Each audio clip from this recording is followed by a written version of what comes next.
Are you ready to take your business to the next level? Every day there are countless books and articles that are published offering the key on how to make your business a success. It's easy to feel overwhelmed trying to keep up and run your business. That's why Deb Creer created the Business Power Hour. Keep up on the latest trends, best practices, and techniques for how to make your business a success. Let the Business Power Hour do the heavy work for you.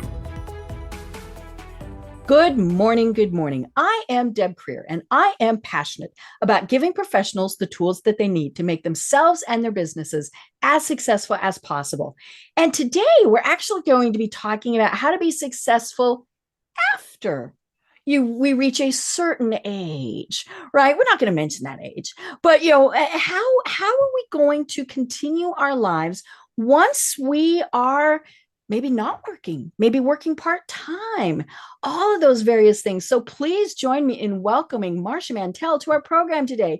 Welcome, Marcia. How are you? Hello, Deb. I am great, and I am so excited to be here. Thank you for inviting me on your show. We're going to have so much fun, and it's one of those subjects that a lot of people go, oh, yawn at, or worse, they're ostriches, and I'm kind of the ostrich. We hide our heads in the sand, and part of it is because it's boring, but you make it so much fun, and so we really are going to have a good time chatting today. I am so looking forward to it. Well, let me tell people a little bit about you. Now we'll jump into this. So Marcia Mantell is a retirement maven, speaker, author, and blogger. She has been helping the country's foremost financial services firms and advisors increase their knowledge of complex retirement concepts and regulations, including Social Security and Medicare, for 30 years. She started when she was 4. She was first at Fidelity Investments, then the last 18 years from her own consultancy firm.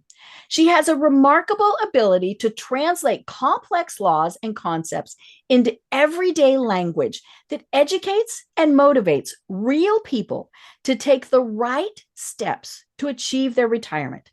She was named an IA25 Honoree by ThinkAdvisor in 2021, one of the advisors, experts, and leaders in financial services who are pushing the industry forward.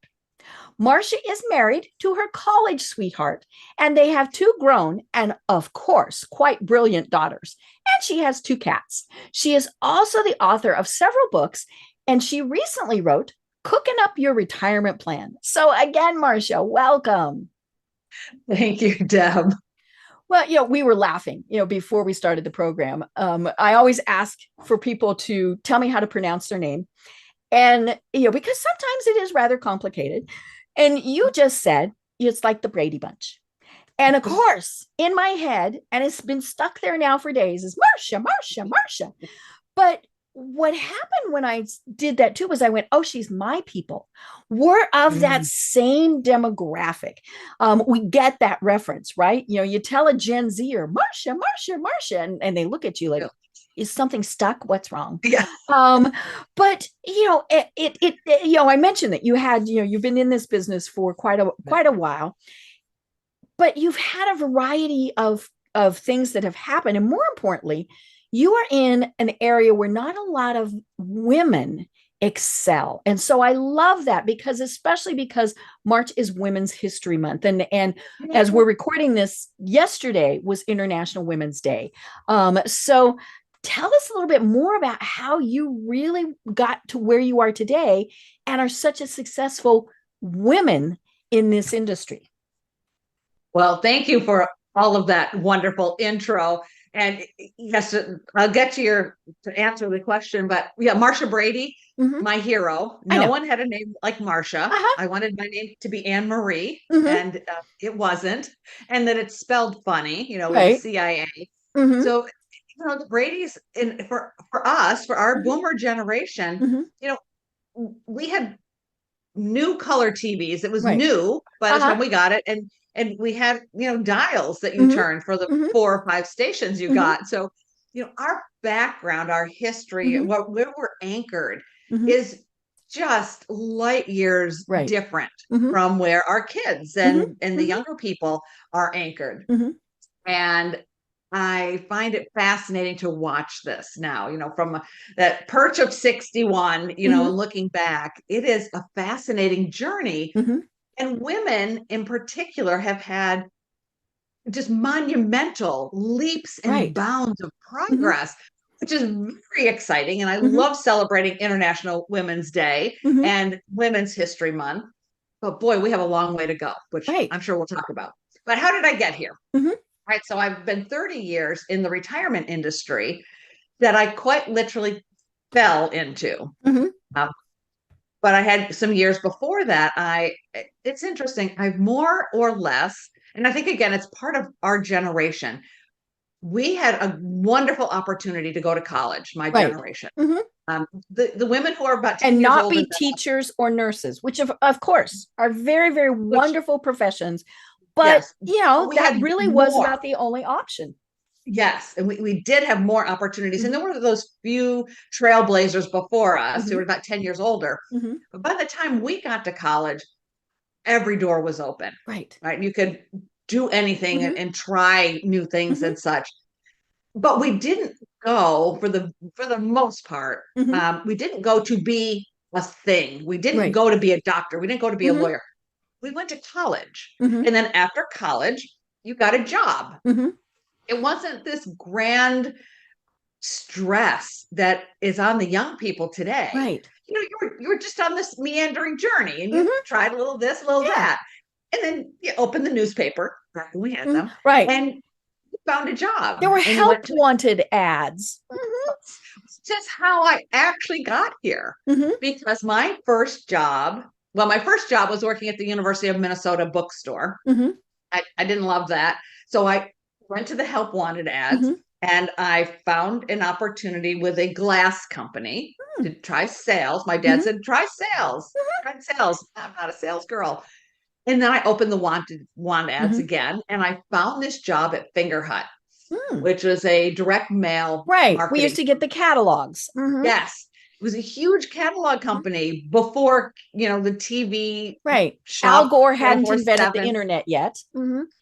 Exactly. So it was this catalog company, and there's a real discipline to marketing and to the entire industry around direct mail marketing, which is now internet. Well, it's now Amazon. But I got to start there because I walked in a door, because I tried it. Right. And I lasted there for several years. And my husband was getting his PhD in chemistry from University of Minnesota. And when he finished that, he got a job in the Boston area, which is where we still are all these years later. He was working for Polaroid, which of course imploded. Yeah, he's on a whole new trajectory.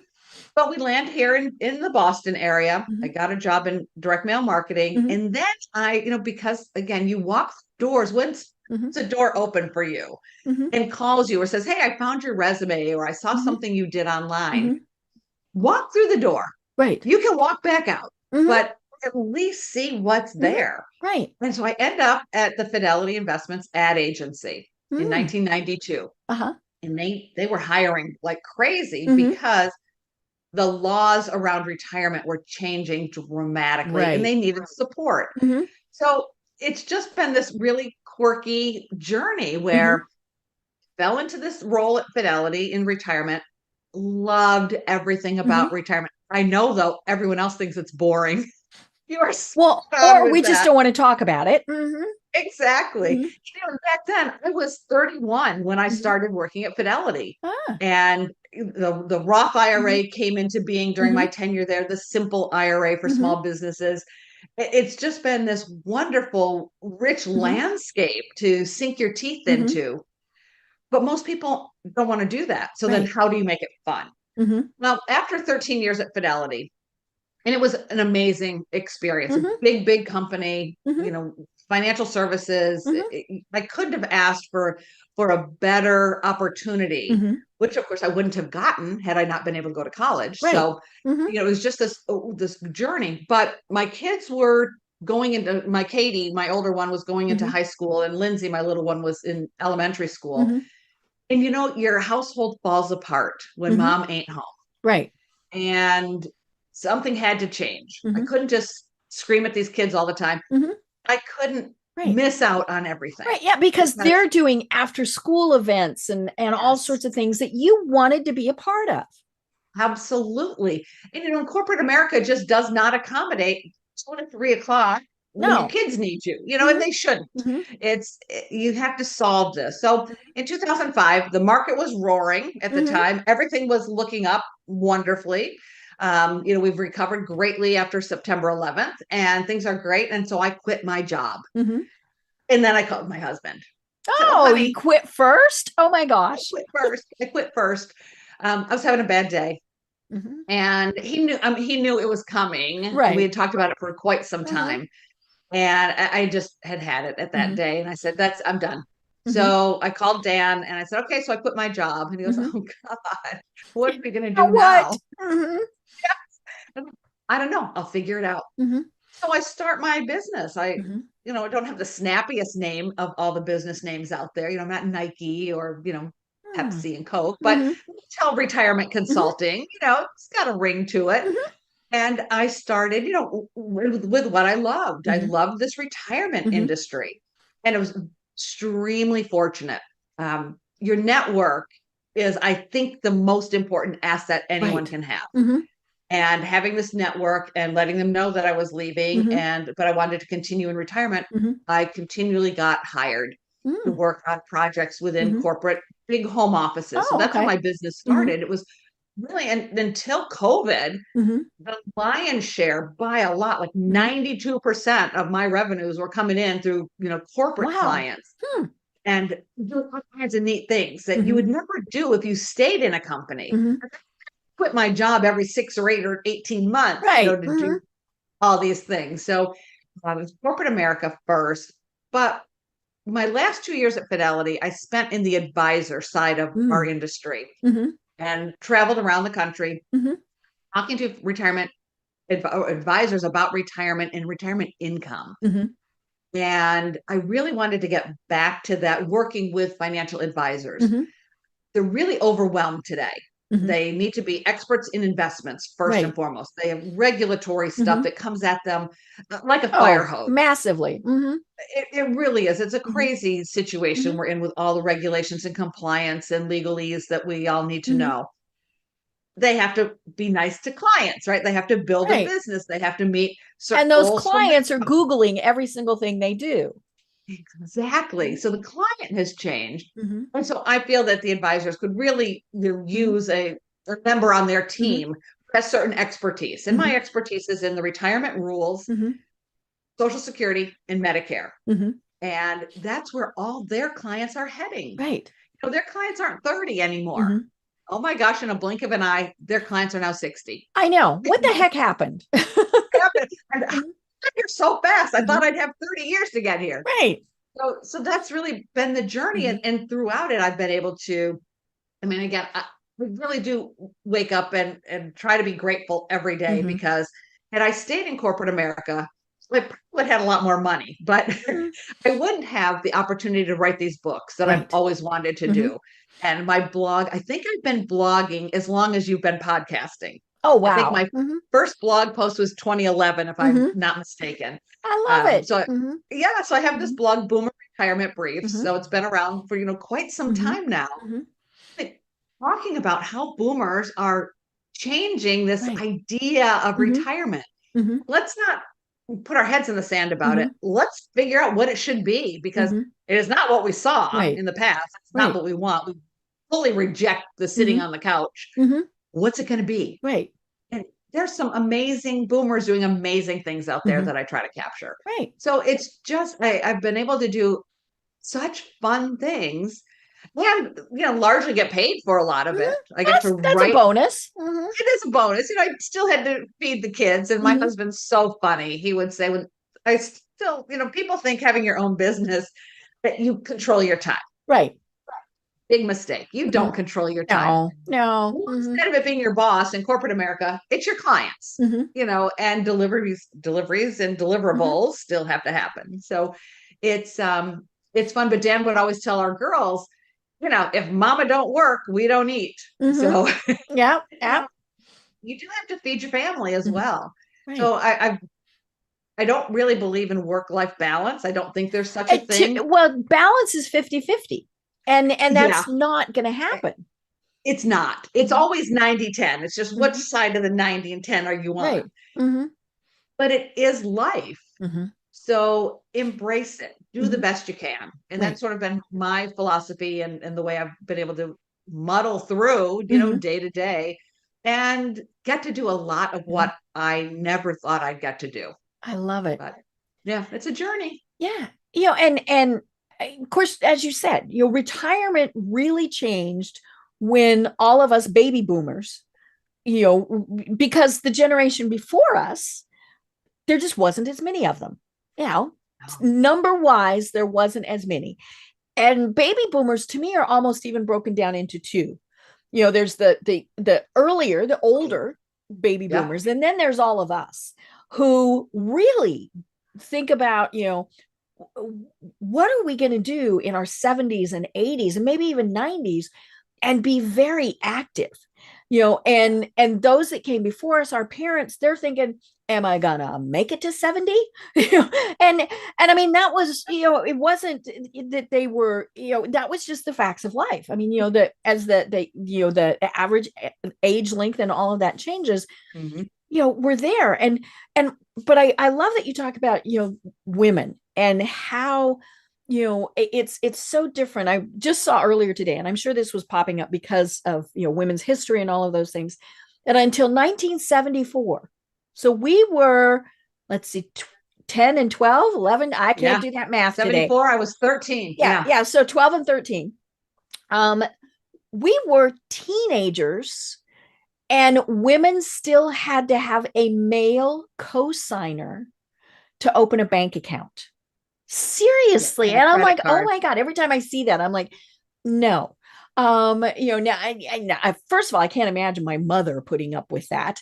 But yeah, I mean, people just really did think that women had to be protected.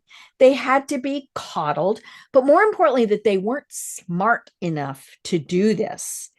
And, I love that you really focus on the fact that, first of all, we do live longer usually, but that is one of the problems, is we live longer, but did we plan for it? And all of those various things.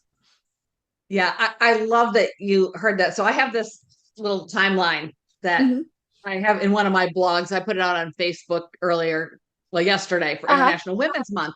And it's got a number of those catastrophes, I would call them. So 1974, exactly right. It's the Equal Credit Opportunity Act. So that, so I, when it came my turn to get a credit card, Dan and I got married very young. Once have asked Dan for anything financially. Like if I wanted a credit card, I'd go open it. Right. Mother couldn't do that. We're not talking about women in the 1800s. Right. The law. We're talking about our mothers. Our mothers, yes. It is oldest boomers as well. It is stunning. And not only that, if a woman was granted the privilege of having a credit card because daddy signed it or hubby signed, for her to have it, her credit was much smaller. Right. She couldn't get the same amount. And if she was a single woman, not even attached to income, income was discounted. So if she made back then, say $20,000 a year, it's like, well, it's as if you're making, I'll make this up, I don't know the actual factors, but $5,000. So you're only entitled to this little bit.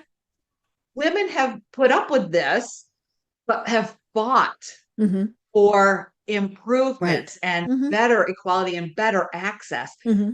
Or, well, it's more than 100 years, but give or take, I started with 1920 when we finally got the right to vote. Right. And it is so important, in our financial advisory world, we have lots of us older people and a whole ton of younger people. And there's this clash between the generations, which I don't like. Right. And it's, again, lack of understanding. So I'll try to anchor everything in these facts and circumstances. Right. And it's like, understand the boomer's journey. It's not that we just decided to reinvent retirement, for example. Mm-hmm. It's that the laws changed Mm-hmm. and the rug was pulled out Mm-hmm. from under that entire half of the boomer generation Right. were to work like their parents had Mm-hmm. and their grandparents had. They're going to work for their 30, 35 years at a company, get a pension, retire. Mm-hmm. Oh, yeah. Except the pensions went away. Right. Well, now what? Mm-hmm. You know, and the younger people often will say to me, well, why didn't you start saving in your 401k earlier? It didn't Like, exist. it didn't exist. Exactly. It's like, oh my gosh, they don't know. It wasn't invented yet. Mm-hmm. Even when it came into being, 1982, Mm-hmm. companies didn't adopt it No. like the Mm-hmm. next day. Right. And they had to be a big company because there were a lot of Yes, expenses and things that went with it. absolutely. It takes a decade for Mm-hmm. any of these ideas to really get traction. You know, we Mm-hmm. look at it with HSAs today, Mm-hmm. health savings accounts. Same thing. They're Mm-hmm. 15 years old, Right. but only, I don't know, a third of companies offer them. Right. Maybe it's Okay. half now. Well, I tell people I have an HSA and they're like, what's it? What? Yeah. Mm-hmm.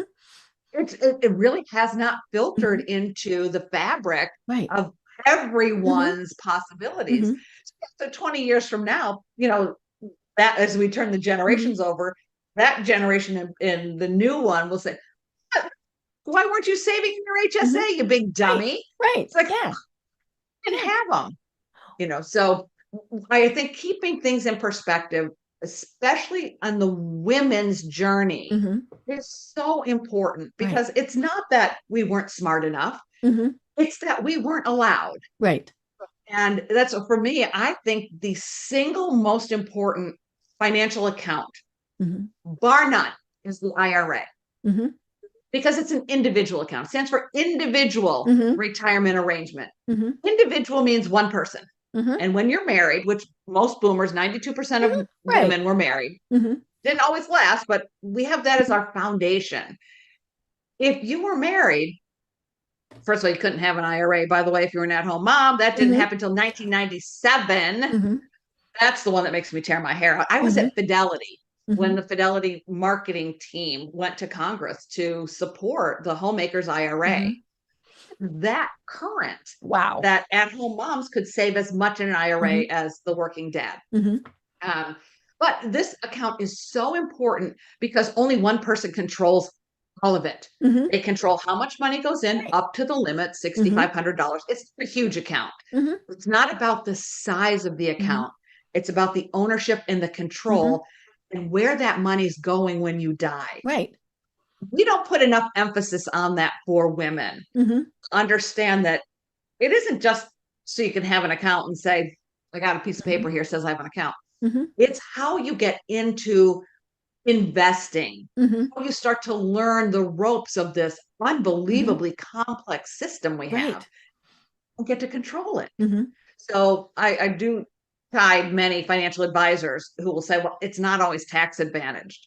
Couldn't care less. Right. It's not about being tax Mm-hmm. advantaged. It's about It is being in about charge. ownership. Mm-hmm. Yes, Mm-hmm. exactly. Right. So that's my passion for boomer women in particular, and credit for the bricks we've laid in the path of history, Right. so that our girls don't have to repeat the same shenanigans that we've gone through. Yeah. You know, I wouldn't wish that on my daughters. Right. You know, they're still unfortunately not paid as much as they should be. You know, but the fun thing about that is what we see is so many women are saying, I don't need a corporate job. I'm going to go off on my own and make my fortune and be in charge. And I think that's been a big part of it. And I love seeing the millennials who have done this and have said, you know, I'm going to go off on my own. And then of course that has led to so many other things, because it has led to, you know, insurance that individuals can buy for themselves.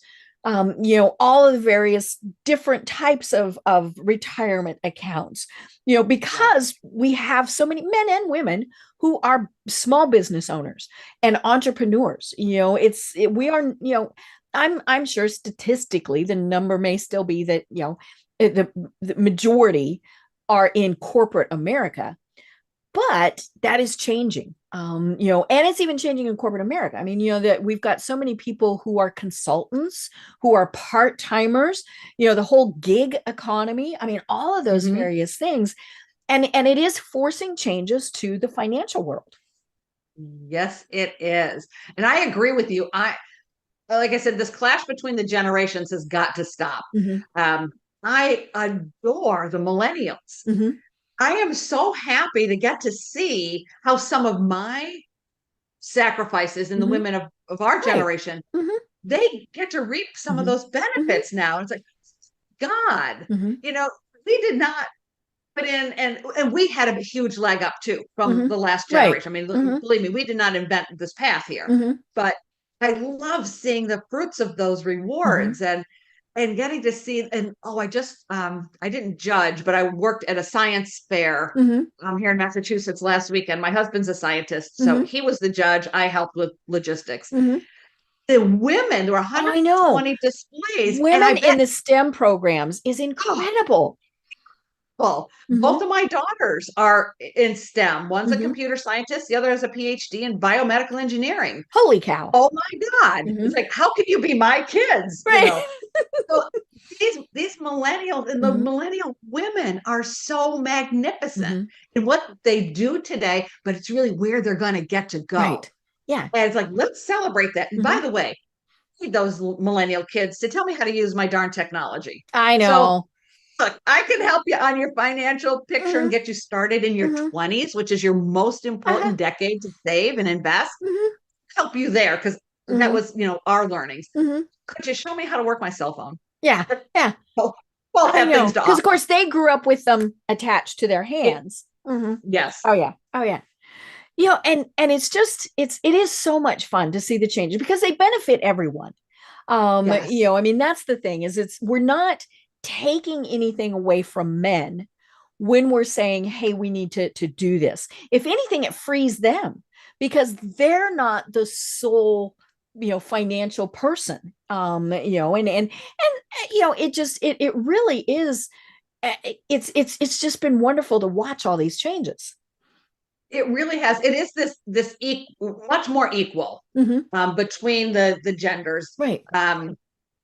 Particularly we're talking about with partnerships and marriages. Right.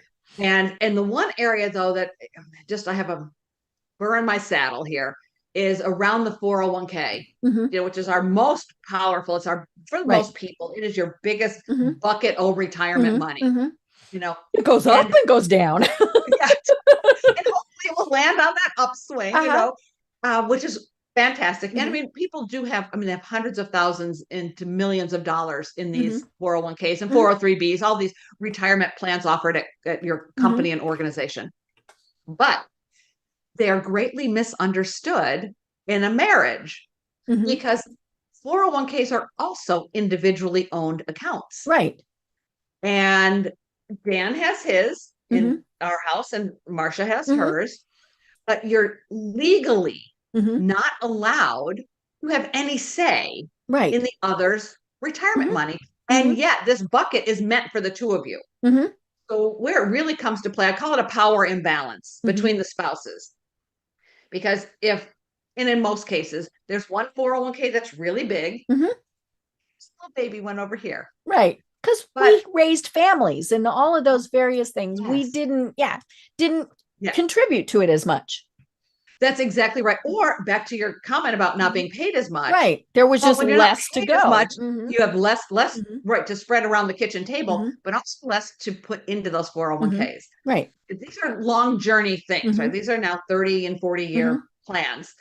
But at the point of leaving a job or retiring and getting ready to walk into retirement, decisions need to be made. And generally what happens is that 401k money gets rolled over to an IRA. Right. You have a lot more investment choices. The advisors can help you work through different investment strategies and such. And you've got to get ready to have distributions or income. You got to spend it because that's why you've been saving it. So you can have a fun retirement. Well, let's say that Dan has $1 million IRA and Marcia has $100,000 IRA because we've rolled. Well, back to the IRA being the single most important account. Individual, though. Individual. Daniel entirely owns that $1 million bucket. My 100,000. Well, what if I want some of that money over there? Dan's money. Can't have it. Right. Not yours. You can't issue a distribution. You can't just take money out. You don't have a checkbook with your name on it. That if there's a checkbook or a debit card, it's Dan's. So it's totally the person, and it could be me. It could be the opposite, right? I could have the $1 million and Dan's got 100,000. So it doesn't matter. It's this imbalance, this power imbalance. Right. That if the two of you aren't on the same page, right, there's problems. The bigger bucket, right? He gets to ultimately decide, or she gets to ultimately decide whether they're going to take that trip to Hawaii or buy that new thing, or because it's my money. My money. Yeah. So I am on this soapbox. I'm a little bit alone. So there is Patty Murphy, a senator from Washington State, is also on this bandwagon, as are others in Washington. That the laws need to change. And I mean, there are a lot of ideas around there. For me, I think we should make things simpler. If you're married, or at the point you get married, that 401k becomes a joint account, for lack of a better term. And when that money goes to an IRA, it must be split 50-50. Each of you gets your own. Because that way we don't have to try to create a new infrastructure within this behemoth that is financial services. But it's this idea that, and it really is right now with boomer women, it's the boomer woman with the much, much smaller account. And who's going to live longer. Who's going to live longer. And she doesn't even have any right. I mean, no right whatsoever. Once that money goes to the IRA, she does not know who hubby has put as the beneficiary. Right. Yeah. I was thinking the only way she has control is if he dies. But only if he named her as the sole primary beneficiary. Yeah. He might have thought the dog needed the money. Absolutely. Right. And they're good causes, right? I mean, it's not like it's going to, the girlfriend. Right. But hopefully not. Hopefully not. But usually it's well-intended. It's like, oh, I'll make this 401k money that rolled to an IRA. If you don't have an investor, you don't know this a lot of times. I'll make it my wife and my 3 children. Right. Seems reasonable. Right. But that means she just got a quarter of it. That's exactly what it means. And that was not what they intended. Right. But that's in fact what happened. And now she's stuck. Right. Right. And living longer. So yeah, these kinds of things, they really make me crazy. It's this technical minutia that I love. No one else loves this. I know. Right? We all go, and so then we don't do it because we're overwhelmed. Don't know what to do. Exactly. So I do try to make it less daunting and, threatening as all that, but really work with the financial advisors and financial firms to help women get in the game. We tell women all the time, you're really more involved in your finances. You really should be a better investor. And we get all nodding heads. How? Right. But what I what do I ask? What do I say? Right. Where do I start? And that's largely the impetus behind the reason I write for women and on behalf of women and created this new cookbook, because we don't have anywhere to start. And frankly, it's not unique to women. The men don't know a heck of a lot more. Yeah, anyway. Because as you said, it is big and it is complicated and the laws change every time somebody sneezes. Yeah. And exactly. And of course, all we hear about is what we hear about in the media. And that, hello, Walter Cronkite died a long time ago. There's no such thing as unbiased media, and so you just have to understand if you're listening to this one, they're going to have that point of view. If you're listening to this one, they're going to have the opposite point of view. So, try and figure out what's in the middle. Well, let's talk about your book. The most recent one is Cooking Up Your Retirement Plan. So first of all, why did you make it in kind of a recipe kitchen format? What is the most familiar space we all share? The kitchen.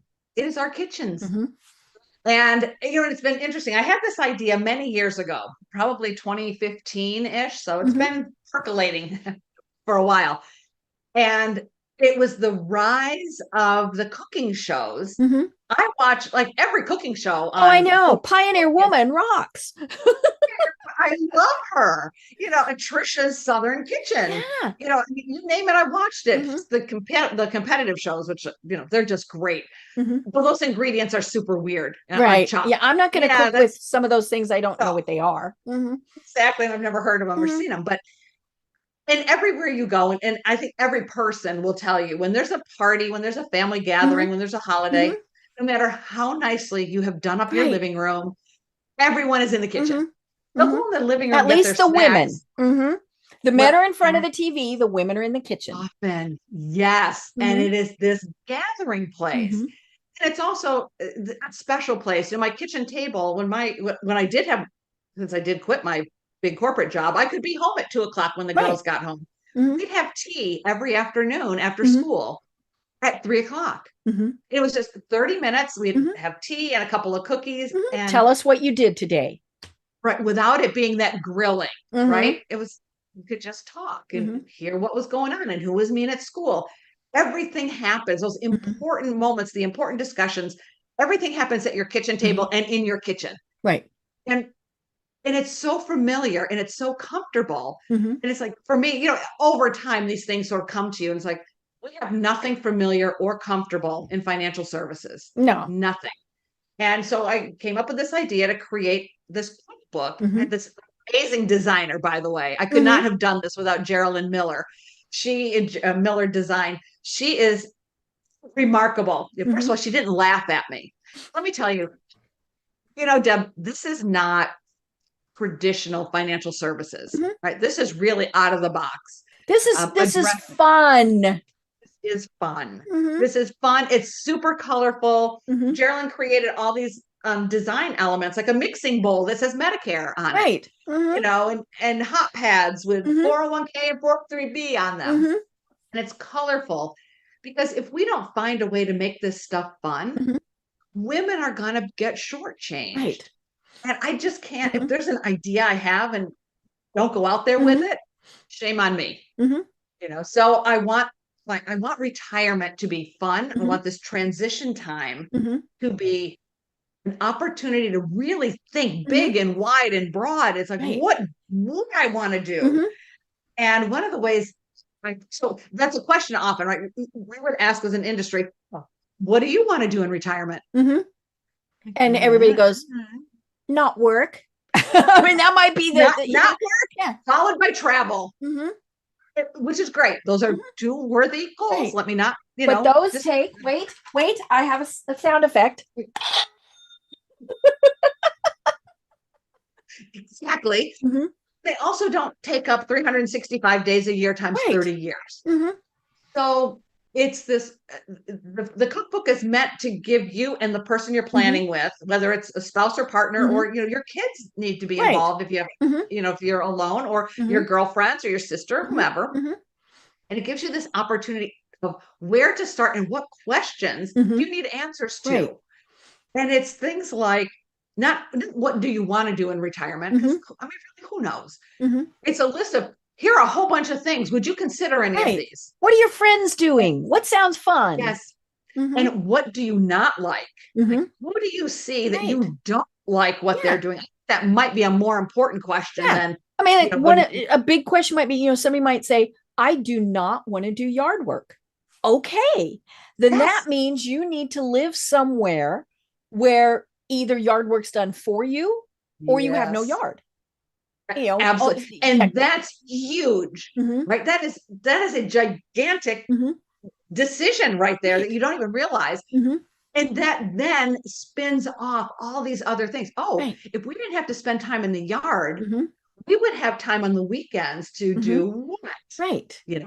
And you go from there. And Mhm. it's a structure. Mhm. We have no structure. We have all these lofty questions, Mhm. and we don't ever give anyone any recipe. Right. So the book is meant to be a format that Mhm. you create your own retirement menu, Mhm. your dinner menu, whatever you want to call Mhm. it. I sometimes think of it like Thanksgiving dinner, right? You Mhm. need the turkey and the dressing, or the Right. stuffing and the Mhm. sweet Mhm. potatoes, and the pie.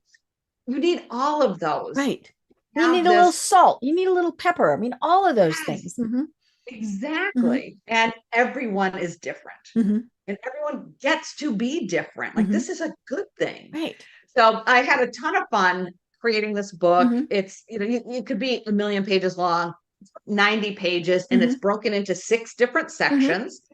I suggest you start at the beginning and go. Right. It does make more better sense if you start at the beginning. But you don't have to. And actually, when I use this book, because one of the things I offer is for individuals or couples to work with me, and we do the 2-hour session, a 2-hour session on the first 3 sections, a 2-hour, and then we get together to review their plan ABC, which is just your outline of what you're going to do over the next 10 years. And it's interesting talking sometimes when I work with a couple, and I will ask them, do you want to start with the time part of retirement or the money? Right. The women always start with the time. The men almost always want to start with the money. Right. Like, we can flip the order. It doesn't matter. This is for you to use. But it is an interesting, we're different. It's equal but different. So we need more equal. And we got plenty of different. And it gives you the grounding for it. And I think financial advisors could find this kind of book really useful. They don't have time, to go through. Yeah, they're not going to say, now, when you're 62 and a half, what do you, what are you going to do? Where are you going to be? What do you want? And so on. Right. But to arm their clients with this, so the clients can then come back and say, oh my gosh, Charlie, we spent, all this time at our kitchen table thinking about things we hadn't addressed because either we didn't want to, or really we didn't know. And here's how it's going to impact what we need for financial stuff in retirement. Right. And the 2 pieces have to go together. And we're just not there in the industry. I'd love for this to be the solution. Right. Yeah. And what I love about it is not a sit down and read book. Now, yes, I did that because I was preparing for this program. But when you're using it as it's meant to be used, it is a workbook. And so, like, I've got, one of the pages open and it says, who will depend on me during my retirement years? Are there family members that you need to care for? And then what is that role going to be? And so it's person, my role. And then you fill in those blanks. There's only 4 slots there. Some people might need 5 pages. And in some of the other sections, it's you and it's your partner who's filling out, and then of course, you're going to get together. And what I liked was, it really did make sense to just start going through and start filling these things in. And the thing that I really want to hit on is that you talk about doing this during the transition time. This is not the I'm retiring in 6 months, what are we going to do type of conversation. This is the we're retiring in 2 years, 5 years. What are we going to do? And it's because you and I were chatting about this, before we started. Technically, my husband can retire in 18-ish months. And so, we've been having those discussions. Have they been fruitful? Actually, we've ruled things out, which is a good thing. And I laugh that, I will be working until the day I die, just because of what I do. Same with you. I mean, you can be same with me. You do. Yeah. And until, as long as you possibly can. But, my husband works for a corporation. And so at some point they're going to say, shoo, and so then what? And I think we have all seen our friends, our parents' friends who retired and died because they had no plan made, and they might have had millions of dollars. I mean, usually it's not a financial thing. It's that they basically die of boredom because they never stop to think, I don't want to garden. I want to spend every day in my garden. All of those various things. You talk about volunteering. Just because you're not getting paid for it, maybe you can still teach someone to do it. Whatever it is, doesn't matter. What that subject is. Somebody probably wants to learn, or something totally different. I mean, you might have worked in X industry, and you took home your little paycheck. It's kind of like the old Dunkin' Donuts commercial. Gotta make the donuts. Gotta make the donuts. And so Donut Guy retires, and he's always thought that building model trains would be the greatest thing in the world. Okay, did he plan for that? And does he want to work at the train shop? And all of those various things. Does he want to, do the rail tours? And so planning all of that before you have to do it is, of course, what's most important, and making sure you're on the same page. I could not agree more. And the other piece and part of the rationale for this kind of book, but people who are working with financial advisors and working through the industry, what we've started to get through the fabric of the American psyche now is retirement is 30 years more or less. I mean, not everyone's going to make it. That's a good chunk of your life. Yes, it is. But it's also overwhelming. It's like, oh my God, 30 years. What am I doing? So I anchored this book in a 10-year view. You can do a 5-year view or 10. And I like to look at just 10 because for me, it's easy. It fits on 2 pages. So you see it all together. Yes. And it was so funny, Deb, when my husband, Dan, and I were doing this, because I sampled this with a lot of people, including Dan. And he goes, fine, okay, I'll do it with you.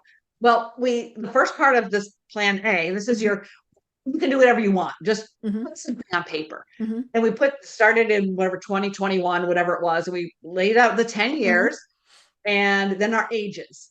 And we stopped right there and went, oh, that's how old we'll be? 10 years? We're going to start with a 7? Like, this was not scientific breakthrough here. And, in concept, but it's like hitting us over the head with a brick. Yes. And we sort of stopped and looked and went, oh my God, like you really do stop. Whoa, okay. Now where do we go? And it's set up where you have, ideas for what you might do over these next 10 years. Because for us, the ideal time to start working with this book is either 50 or 55. Right. That's when you'd want to lay out your next 10 years. The kids are largely taken care of, or where they're heading. You've got some big decisions to make, and you're usually still working. Well, when do you want to stop working? What's your ideal case, right? For your husband, is the ideal case he does want to retire next year. He'll need to decide that. Yeah. Right. And then what are the implications on that? Because, money is just not growing on those leaves outside of those trees. We wish.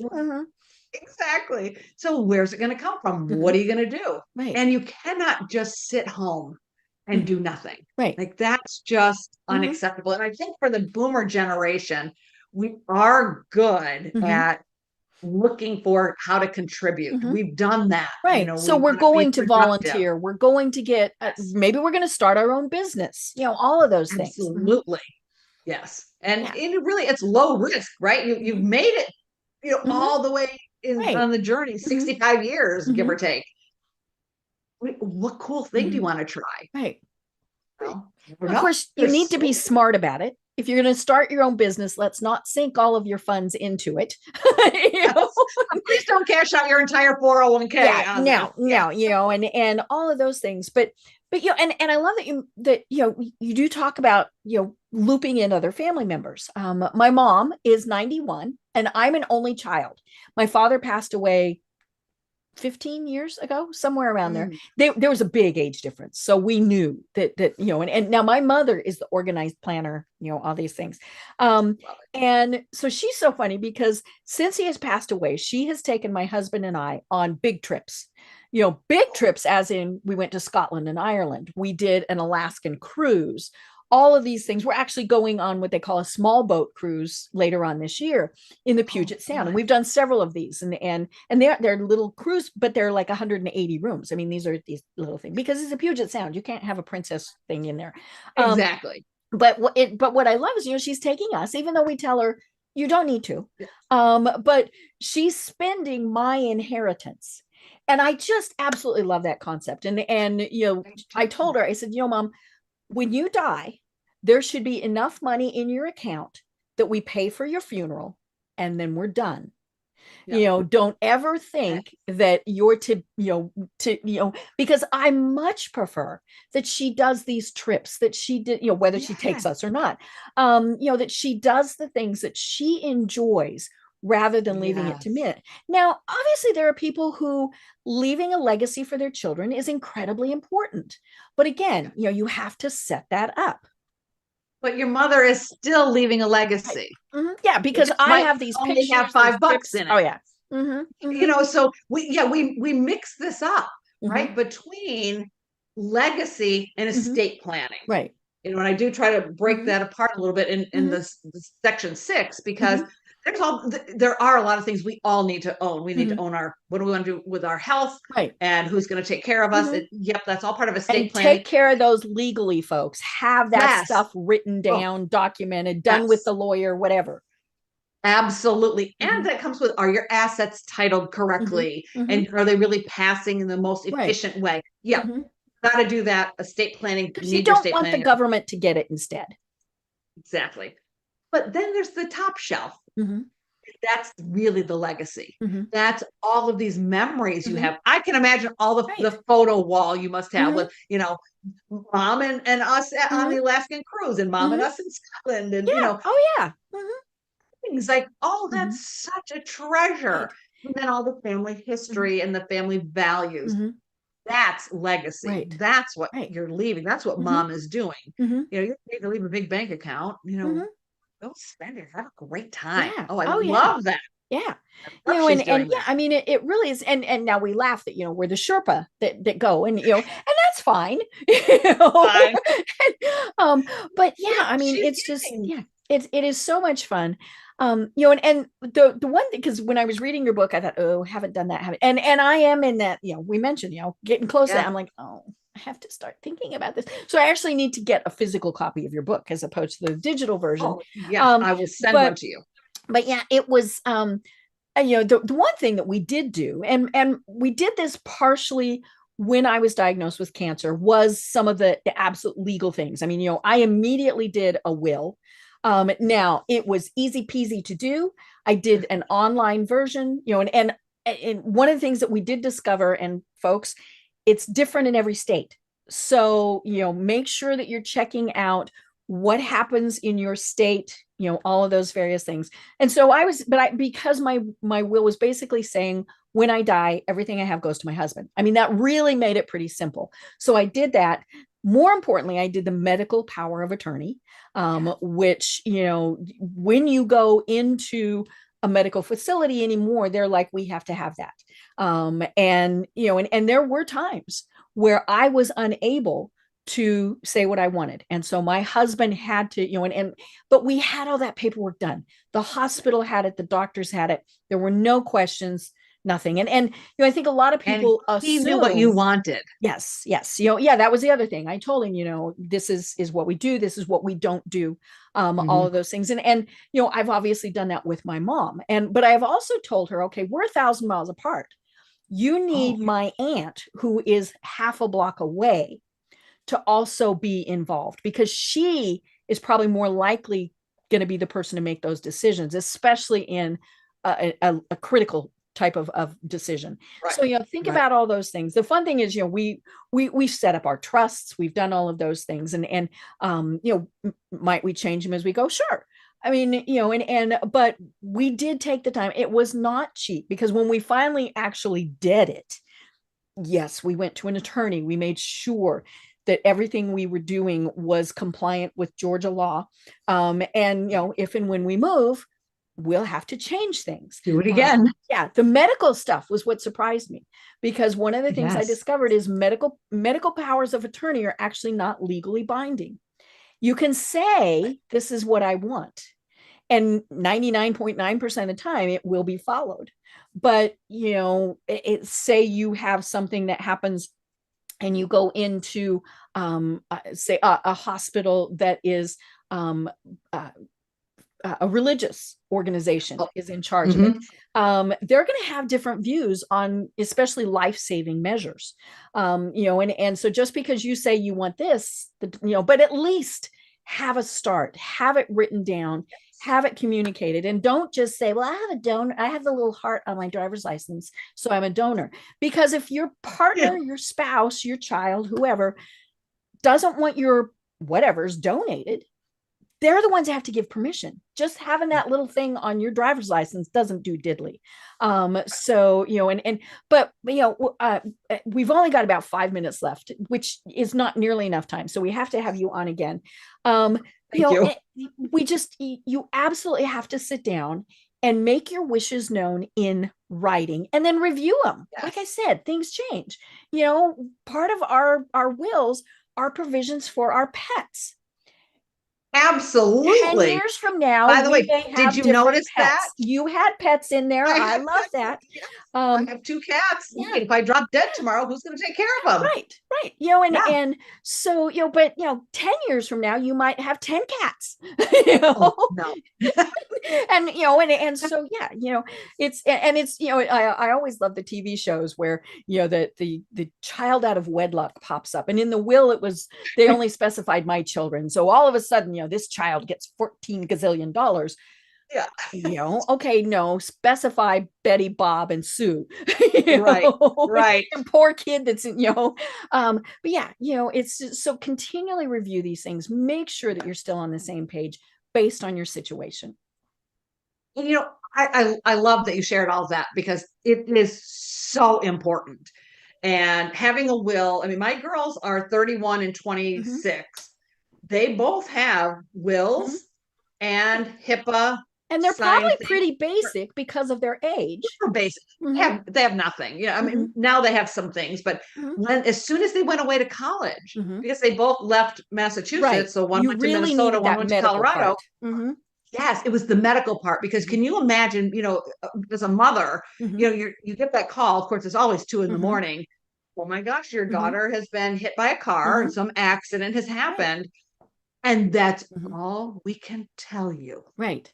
Because she's 23 or right. Or 19, 18. Right. And their hands are tied. It's like, is she alive? We can't tell you. Well, that's not okay. So am I flying out now? Or yeah. Or is it, a stubbed toe? And it's like, well, you were stupid, Right. So yeah, you got 2 ends of the spectrum, but we insisted. And it's hard to talk to an 18-year-old that you could die. Right. I said, it's unlikely you're going to die. It is likely you could be in an accident. Right. And we have to have access to that situation. And legally, this is what we have to have in place. So my kids have all of that. And we review it we don't do it every year right now, because it's been anchored in Minnesota, but Colorado to Pennsylvania to Minnesota. And as their family situations change, it's going to change. If they get married, if they, and that's the other thing that, people sometimes forget is, make sure your children, especially if they're underage, are taken care of. All of those various things, and LGBTQ. I don't want to get into politics, but those are those situations are evolving. And so please make sure that the person you want to be in charge is legally designated to be in charge. Yes. So important. And so we say this, right? This is amazing advice. And then the listeners are going, well, that's great, but how do I get started? Right. So tell us, Marcia, how do they get started? What a segue. It's like you've done this before. Go to section 6 of the new cookbook, because it gives you, it's not everything. This is not an estate plan. This is not everything you need. Right. It's a good but it's start. Where you get started. Do I have an estate plan? That is the first question. No. I don't have an estate. That's one of the things I don't have a gazillion dollars. Yeah. But you have family heirlooms. Yeah. All those things. Yeah. What I do tell people is, if you are breathing, you need an estate plan. Right. So once you're dead, you don't need it anymore. But you don't care. Because you really can't take it with you. I mean, they could pack it in with you, but That's right. So it's just like, let us start. So you've got some resources, the kinds of questions people are needing an answer from you. And being able to make some decisions, so that then you either, downline, if you've got an easy family situation and whatnot, my kids, it's easy to download forms. They're free. You Google, Minnesota state healthcare proxy. Right. Yeah. Or Minnesota state. It's probably a 5-ish page form. I mean, it's not, And they check boxes. Yeah. So it's all good. And you can do it, but if you don't even know what to search on, I feel we just leave everyone hanging. Right. And that's what I did. So for me, it's when you don't know what to make for dinner, Now, today we go online and we Google something, maybe we look up the Pioneer Woman, and I have her cookbooks upstairs. So I might sit down at the table, right, for 20 minutes and I'll just flip through a book. Oh, that chicken dish looks amazing. You look through the ingredients. Do I have them? Yeah. Can I fake it? Close enough. I'll give it a try. And then there's the instructions for what to do. So we don't have that in financial services. We don't have that about retirement or about estate planning. And the first thing is like, oh, you need to spend $10,000 and go see an estate planning attorney. Yeah, no, that's not where you start. That's where you're getting to. Yeah. But understand what's going on and why and what decisions you need to make. So as we said, a good start is your book, Cookin' Up Your Retirement Plan. We'll, of course, have a link in the show notes. But tell us about Mantell Retirement Consulting and the services that you provide. Yeah, so I have 3 lanes, if you will, to my business. I do continue to work with large financial firms, home offices, working with usually the retirement team. And I come in as a consultant on projects they're working on and bring some, new party plates to the table. Then I work directly with financial advisors and I help them particularly on the Social Security and Medicare front. So sometimes I'll do like what we're doing right now. We'll have a conversation and I'll work with an advisor on a client situation. Or more often, the advisor just brings their client on and we do a Zoom with 3 of us so that I can answer their questions directly. And I help them think through and navigate and get educated on Medicare in their zip code, because there's nothing big and broad about Medicare. It's all at the zip code level and what drugs you take and all of that. So it's very specific and very custom. And then I also work with consumers from time to time and I help them either going through the guidebook or do Medicare educational consultations with them. So they know what they're facing as they move from group plans at work or the ACA exchange into Medicare. I love it. And your website has so much great resources. I mean, you mentioned, a 10+ year blog, and things like that. So, it's very easy. It's just mantellretirementconsulting.com and it's Mantell. And so please folks go there. Well, oh my gosh, Marcia. We really do have to do this again because I think this is so incredibly important. Because we didn't even touch on, okay, what if you retire and you're going to start a new business? What are you going to do? I mean, all of those various things. So there's so many other ways that we can go with this. So we'll definitely have you back on. But until Thank you so much. Oh, yes. Hasn't this been fun? Like I said at the start, folks, we can make this fun. Do you have any final thoughts that you want to leave everyone with? Yes, I would like to say, since it is Women's History Month, I would like everyone to just pick one woman and celebrate her journey. We don't all have to be the first one to the moon, though I love that too. The women in your lives, whether it's a teacher, your mother, your sister, a cousin, recognize the journey they've been on. And it has been bumpy for every one of them. And just a thank you, a hello, something to recognize them during Women's History Month would be greatly appreciated. I love it. Well, I have been having so much fun talking retirement. Oh my gosh, with Marcia Mantell. Can't wait to do it again. And until next time, everyone have a great day.